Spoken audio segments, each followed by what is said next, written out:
My husband was in shopping for a new car and he wanted a Porsche. And he had got down to picking out the color, the model. One night I got up and he wasn't there, and I went around and he was in our 5-year-old's bedroom in the rocking chair and he was crying.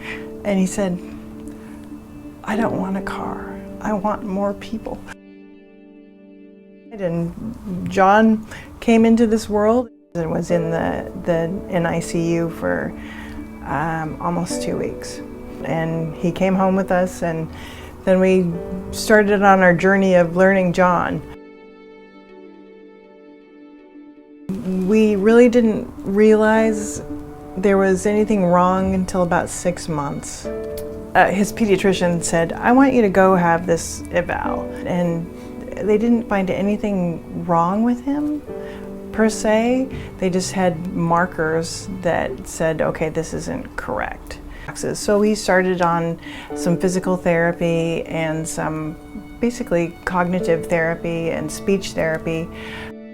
So then it came time to start school, and he was accepted in our public school into they called it Ready Start because of the cognitive issues. He liked it, but we didn't make a whole lot, really make a whole lot of progress.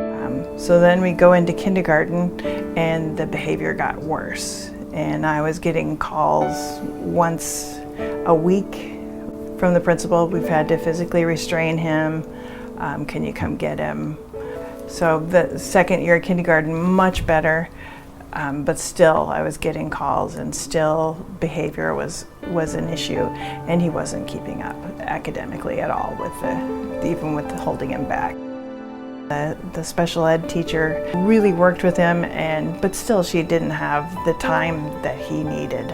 She said, "I think he'd benefit from outside help." So then we started looking, and through word of mouth, a couple of people told us about Lindamood-Bell. He did his testing.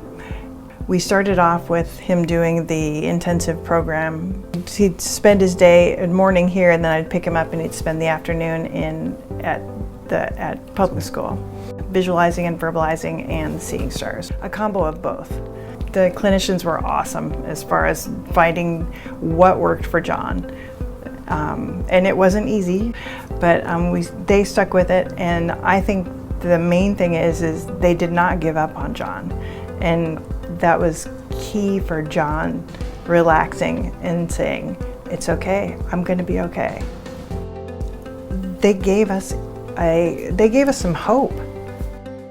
Basically, he was lost in public school. He was not mainstreamed. He was warehoused. And we knew he was capable, and Lindamood-Bell believed he was capable as well. When it came time to go to middle school, we thought, okay, we went and toured the middle school. Well, 2 weeks in, we knew he didn't want to go to school. He told us he was being picked on by the other kids. He was in a class of 8, and 5 of them were nonverbal. And he was being taught how to brush his teeth and put on deodorant. It was so disheartening. We, of course, were here part of the day as well still. And we were told that, okay, there's an academy just starting up. And we were like, we're in. It's an accredited school, and he gets one-on-one instruction each hour with a different subject. It was like a whole light turned on for him. He had the full gamut of curriculum, which he's never had before.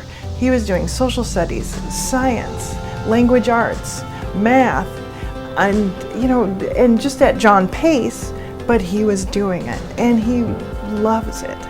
And he loves the other kids, he loves the clinicians. He just opened up, and he's starting to make more progress. He's turned into a lovely, funny, thoughtful child. I have no qualms that this kid will be successful at something and be able to take care of himself someday, thanks in part to this. And so we're in for the duration.